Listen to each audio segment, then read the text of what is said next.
하루 한 장 시작하도록 하겠습니다. 기도하겠습니다. 선한 나의 목자 되신 하나님, 은혜와 사랑에 감사드립니다.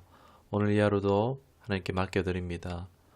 오늘 우리의 삶들이 비록 힘들고 혹시 어려운 상황들 가운데 있을지라도 그러나 이 모든 것을 통해 결국은 선을 이루게 하실 것을 믿습니다.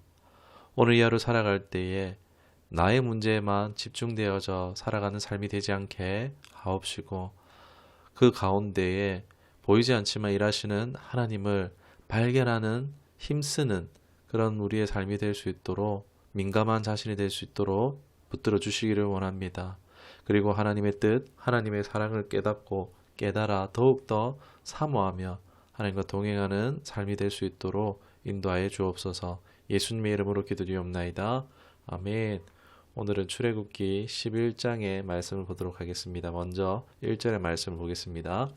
여호와께서 모세에게 이르시기를 내가 이제 한 가지 재앙을 바로와 애굽에 내린 후에야 그가 너희를 여기서 내보내리라. 그가 너희를 내보낼 때에는 여기서 반드시 다 쫓아내리니. 아멘. 이제 마지막 재앙 하나를 남겨두고 있습니다. 하나님께서는 이 재앙을 통해서 바로가 이제 내보내주는 정도가 아니라 급히 쫓아내듯 보낼 것이라는 예고의 말씀을 듣습니다. 드디어 이제 이 재앙이 애굽의 패배를 그리고 이스라엘에는 구원을 안겨주는 결정타이자 출애굽의 출발 신호가 되어진다는 것입니다. 우리 이제 2절, 3절의 말씀 보겠습니다. 백성에게 말하여 사람들에게 각기 이웃에게 은근 패물을 구하게 하라 하시더니 여호와께서 그 백성으로 애굽 사람의 은혜를 받게 하셨고 또 그 사람 모세는 애굽 땅에 있는 바로의 신하와 백성의 눈에 아주 위대하게 보였더라. 아멘. 출애굽을 하기 앞서서 한 가지 이스라엘 백성들에게 특별한 지시를 하십니다. 지금까지 어디에도 없었던 이번이 처음인데 애굽인들로 은과 금으로 된 폐물을 이스라엘 백성들에게 구하게 하라라고 지시를 하시는 것입니다. 이 부분은 앞서 출애굽기 3장 21절 22절에 보면 노예였던 이스라엘이 빈손으로 떠나지 않을 것임을 예고되었던 것입니다. 또 이와 관련해서 이것 후에 신명기 15장 12절 14절에 나오는 희년에 관련된 부분에서 이 노예에게 자유를 줄 때 빈손으로 내보내지 않아야 한다라는 율법이 있는데 이는 하나님이 일관되게 주시는 하나의 원칙을 발견해 볼 수가 있는 것입니다. 사람이 어떠한 신분이든지 하나님은 그 사람에 대한 배려와 자비를 잊지 말아야 한다라는 것을 알게 해주시는 것입니다. 우리 지난 창세기에서 이 족장 시대를 또 생각해봐도 이 족장들이 막 고생하잖아요. 근데 그 끝에 보면 어떻습니까? 가난한 사람이 있었습니까? 없죠. 하나님께서 그 뭐 고생 끝에 낙이 온다고 뭐 그런 말 있는 것처럼 하나님께서 결국 그들의 삶 가운데 이 물질의 영역들도 채워주셨어요. 보면은 심지어 야곱은 어떻습니까? 삼촌 라반이요. 삭슬 계속 바뀌어 속였음에도요. 이 야곱이 거부가 되는 것을 막지 못했습니다. 즉 하나님께서는 우리의 삶에 빈손으로 가난하게 사는 것이 결코 하나님의 목적이 아님을 알 수가 있습니다. 그저 가난은요. 어떻게 보면 우리를 잠깐 하나님 앞에 겸비하게 하기 위한 과정일 뿐이라는 것입니다. 우리가 하나님을 따를 때 결국에는 하나님의 때에 하나님의 방법으로 하나님께서 응답해 주실 것입니다. 하나님은 우리가 부족함 없이 살기를 원하십니다. 이것을 가능하게 하는 데는 하나님의 능력이 있습니다. 다시 말씀을 돌아보면은 이스라엘이 애굽인들을 약탈한 것도 아니고요. 또는 애굽인들을 빌리는 척하면서 나중에 갚을게 속이는 것도 아닙니다. 그리고 보면 3절에서 나오는데 은혜를 입게 하셨다라고 해요. 위대하게 그들을 보이게 했다라고 합니다. 즉 지금 애굽인들은요 자신들이 패자라는 것을 알고 있습니다. 이 패자들의 자발적인 승자들을 축복하면서 보내준 것으로 볼 수가 있겠습니다. 여기서 역전의 하나님을 발견할 수 있습니다. 이 하나님이 주인 되시는 삶이 바로 이렇다라고 할 수 있습니다. 역전시키실 것입니다. 하나님 안에서 우리는 이를 목적 삼아서는 안 되겠지만 이것을 목적 삼으면 기복신앙이 되겠죠. 그러나 분명히 기대할 수 있는 거예요. 이거 기대할 수 있는 겁니다, 여러분. 결국 하나님께서는 세상 가운데에서 영광을 취하시고 또 그를 따르는 백성들을 이제 자기 백성들을 다른 자들 믿지 않는 자들로 하여금 위대해 보이고 부러워 보이게 하시고 그리고 하나님 백성 되는 것을 사모하게 만드실 거라는 거예요. 하나님 따라갈 때. 당장은 기득권 잡은 자들이 잘 나가는 것 같아요. 그러나 그것을 결코 부러워하지 마십시다. 우리는 하나님만 따라가십시다. 그렇게 했을 때 분명 우리를 부러워하게 되는 날이 올 것입니다. 당당하게 믿음으로 살아가시기를 주님의 이름으로 축원합니다. 우리 4절에서 6절까지 말씀 보겠습니다. 모세가 바로에게 이르되 여호와께서 이와 같이 말씀하시기를 밤중에 내가 애굽 가운데로 들어가리니 애굽 땅에 있는 모든 처음 난 것은 왕위에 앉아 있는 바로의 장자로부터 맷돌 뒤에 있는 몸종의 장자와 모든 가축의 처음 난 것까지 죽으리니 애굽 온 땅에 전무후무한 큰 부르짖음이 있으리라. 아멘. 하나님이 밤중에 이집트 한복판에 들어가신대요. 그리고 그 높고 낮음이 없이 처음 난 것들을 다 치신다라고 합니다. 그리고 이로 큰 곡성이 있을 것임을 예고합니다. 이 재앙의 절정입니다. 장자들을 죽이는 것이죠. 이 원어로 볼 때는 뭐 여기에 성이 없는 단어를 썼기 때문에 뭐 남녀 없이 첫째는 어떻게 보면 다 죽었다라고 볼 수 있습니다. 짐승조차도요. 하나님 왜 이렇게 무섭게 피를 흘리실까요? 이 재앙은요, 출애굽기 1장과 연관이 있다고 할 수 있습니다. 앞서 바로가 이스라엘 사람의 남자아이들을 죽이는 만행을 저질렀습니다. 아기들을 죽였잖아요. 얼마나 많은 어미들의 눈에서 피눈물을 흘리겠습니까? 그러나 이는 사람의 아이들에게 앞서서 하나님의 택한 백성, 즉 하나님의 아이들을 바로가 죽인 겁니다. 이에 하나님이 직접 보복하시는 것이라고 할 수 있습니다. 6절에 큰 곡성이 있게 된다. 또 10번째 재앙의 의미는 영적인 의미는요. 바로의 부자와 이 태양신 라를 치는 재앙이며 이 생명과 죽음의 신 오시리스를 치며 또 타우르트 출생과 집안을 보호하는 신을 치는 재앙입니다. 이 위대하게 여겨진 이집트 제국이 그들의 우상들이 얼마나 허무한 것들임을 처참하게 발가벗겨지고 무너져 내리는 것이라 할 수 있습니다. 그리고 장자는요, 상속자잖아요.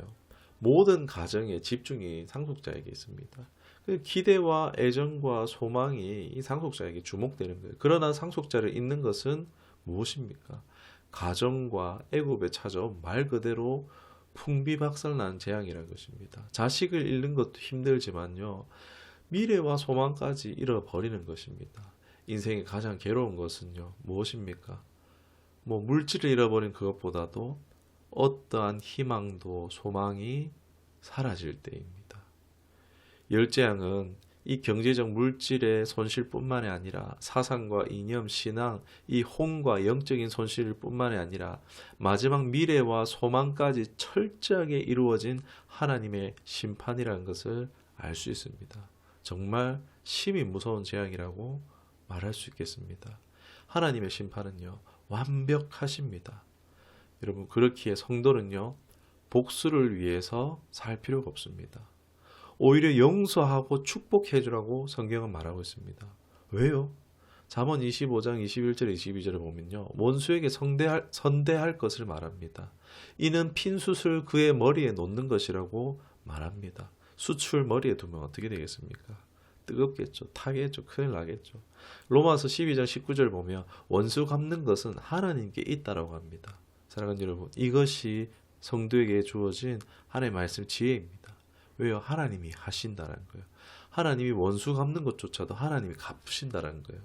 우리는 바보라서 다 하고 사는 게 아니라는 것입니다. 하나님이 하실 것이 있기 때문에 그리고 하나님 하신 것이 우리가 하는 것보다 훨씬 더 정확하고 철저하고 완벽하기 때문입니다. 결코 내가 무기력해서가 아닙니다. 용서하고 선대하는 것, 이것보다 더 큰 복수는 없기 때문입니다. 미워하는 것은요, 가슴에 불을 품고 사는 것 같습니다. 얼마나 괴롭습니까? 내 심판조차, 나의 판단조차도 하나님께 맡길 수 있는 저와 여러분 되기를 주님의 이름으로 축원합니다. 7절의 말씀 보겠습니다. 그러나 이스라엘 자손에게는 사람에게나 짐승에게나 개 한 마리도 그 혀를 움직이지 아니하리니 여호와께서 애굽 사람과 이스라엘 사이를 구별하는 줄을 너희가 알리라 하셨나니. 아멘. 하나님은 이 무시무시한 재앙에서 결코 자기 백성은 구별하시는, 지키시는 모습을 발견할 수 있습니다.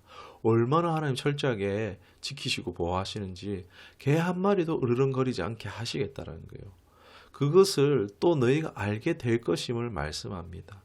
사람이 가장 진지해지는 순간이 언제입니까? 사람의 죽음을 목격하는 순간입니다. 그 말에도 결혼식은 못 가도 장례식은 꼭 가라는 가르침이 있는 것처럼 이 죽음을 통해서 우리가 영원히 살지 않는다라는 것을 자각하고 나에게 주어진 생명에 대해서 진지하게 묵상하게 되어집니다. 수많은 사람이 한날 목숨을 잃었어요. 애굽에서 장자들이 애굽에서 목숨을 잃었어요. 누군가는 사랑하는 가족을 잃은 겁니다. 그 수많은 죽음과 슬픔을 마주할 때 이 재앙, 이 재난에서 이스라엘 사람도 어떤 생각이 들었을까요? 아, 내가 살았구나. 아, 정말 우리가 구원받았구나라는 것을 생각하고 감사할 수 있었을 것입니다. 말씀은 우리에게 세월을 아끼며 살라라고 하고 있습니다. 무엇이 낭비하는 겁니까? 육신을 요구를 위해서만 사는 것이 세월을 낭비하는 것입니다. 무엇이 아끼는 것입니까? 영원한 나라를 바라보면서 그날을 준비하는 것이 우리의 인생의 세월을 아끼는 것입니다. 신부가 혼인잔치를 준비하듯이 주님의 다시 오실 날을 부지런히 준비하여서 부족함이 없는 우리 모두가 될 수 있기를 주님의 이름으로 축원합니다. 우리 마지막으로 8절에서 10절까지 말씀 보겠습니다. 왕의 이 모든 신하가 내게 내려와 내게 절하며 이르기를 너와 너를 따르는 온 백성을 나가라 한 후에야 내가 나가리라 하고 심히 노하여 바로에게서 나오리니라. 여호와께서 모세에게 이르시기를 바로가 너희 말을 듣지 아니하리라. 그러므로 내가 애굽 땅에서 나의 기적을 다하리라 하셨고 모세와 아론이 이 모든 기적을 바로 앞에서 행하였으나 여호와께서 바로의 마음을 완악하게 하셨으므로 그가 이스라엘 자손을 그 나라에서 보내지 아니하였더라. 아멘. 이 엄청난 비극 10번째 재앙이 내려지고 그 후에 이제 상황 완전히 역전될 것이란 것입니다. 모세는요, 이 바로의 신하들이 자기에게 내려와서 절하며 나가달라고 사정한 후에야 나가겠다라고 하는 것입니다. 절을 받는 것은요, 모세 개인이 아니라 하나님의 모독에 대한 명예회복의 차원입니다. 이것을 대신 모세가 받을 뿐인 거죠. 이로써 그들이 완전히 하나님과 모세에게 굴복하고 하나님의 권위, 모세의 권위를 인정하는 것입니다. 그리고 그동안 신격화되었던 바로의 권위가 자동적으로 무너지게 되는 것입니다. 이 전쟁 후에 사람들이 보는 앞에서 적장에 왕의 목을 밟고 죽이는 것과 비슷하다고 할 수 있겠죠. 그런데 모세가 그렇게 하고 나서 끝에 화를 내면서 나온다라고 말하는데 이게 하나님의 대리 수행자인 모세가 온유함이 큰 그 모세가 화를 냈다고 절까지 받아놓고 막 이런 생각이 좀 들 수도 있습니다. 그런데 여기서 화는요. 왜 화를 내느냐? 상황이 이토록 악화될 수밖에 없게 된 사실에 대해서 화를 내는 것입니다. 여기는 어떻게 보면 하나님의 마음이 모세에게 반영된 것으로 볼 수 있습니다. 즉 모세의 화는요. 개인의 화가 아니라 이집트인들의 공분인 거예요. 그리고 생명을 사랑하는데 기인하는 의분인 것입니다. 기독교인은 우리 보통 화내면 안 된다. 화내는 것은 정죄받을 만한 것이다. 라는 그런 분위기가 교회 안에 있습니다. 화내는 건 나쁜 것임을 그것은 분명 옳은 말이지만 그러나 모든 분노가 같을 수는 없습니다. 바울은요. 분을 내어도 죄 짓지 말라라고 에베소서 4장 20절에 말합니다. 26절에 말하고 있습니다. 예수님도 성전에서 매매하는 자들을 쫓으실 때 화냈어요. 때론 하나님을 사랑하고 생명을 사랑함으로써 화를 내야 할 때가 있다는 것입니다. 이것이 불의에 대한 의분, 공분이라고 할 수 있습니다. 우리가 분노해야 할 상황은요, 이때뿐입니다. 내 개인의 감정에 취해서 화를 내는 것이 아니라 하나님을 사랑하고 생명을 사랑함으로써입니다. 모세는 이 순간에 바로 하나님의 사이다 같은 역할을 했다라고 할 수 있을 것 같습니다. 저와 여러분도 하나님의 마음을 알아서 이 모세가 하나님께 사이다 같이 쓰임 받은 것처럼 저와 여러분이 하나님 마음을 알아 쓰임 받을 수 있기를 주님의 이름으로 축원합니다. 이 10절은 이제 이 모든 표징을 요약 정리하는 것이라 할 수 있겠습니다. 모세는 이적을 행했고 하나님은 바로를 내버려 두셨고 바로는 보내지 않았으나 이제 바뀌게 될 것을 암시하면서 11장은 마무리되어집니다. 오늘 말씀을 기억하시면서 기도하도록 하겠습니다. 하나님 아버지, 우리의 수고와 고생을 너무나 잘 하시는 하나님, 우리의 상황들이 혹여나 포도나무에 열매가 없고 감람나무에 소출이 없고 외양간에 송아지가 없음과 같이 당장 내가 원하는 결과가 없어도 하나님, 오늘 우리가 흘리는 수고와 그 땀방울을 하나님께서는 기억하시는 줄 믿습니다. 하나님, 오늘 이 하루 혹여나 세상적인 가치로서는, 금전적인 가치로서는 무가치한 하루가 될 수도 있겠지만 하나님 앞에서 수고와 땀방울을 계속 심겠습니다. 우리가 땅에서 심기도 하겠지만 믿음으로 하나님 앞에서 심겠습니다. 이 수고, 이 심은 것들 반드시 하나님께서 응답하시고 갚아주실 것임을, 우리를 결코 빈손이 되지 않게 하실 것임을 믿습니다. 하나님, 원수 갚는 것이 하나님께 있습니다. 미워하는데 세월 낭비하고 마음 낭비하고 감정 낭비하지 않고 사랑하며 하나님을 묵상하고 좋은 것만 하며 살기를 원합니다. 하나님 때에 하나님의 뜻대로 갚으시고 응답하여 주실 것을 믿는 지혜가 항상 있게 하여 주옵소서. 생명을 사랑하고 세월을 아끼는 지혜 또한 있게 하여 주시옵소서. 나아가 하나님의 마음을 알기를 원합니다. 또한 그리하여 하나님의 마음을 시원케 해드리는 믿음의 사람이 되게 하여 주시옵소서. 성숙하게 되는 은혜가 있게 하여 주옵소서. 감사드리며 예수님의 이름으로 기도드리옵나이다. 아멘.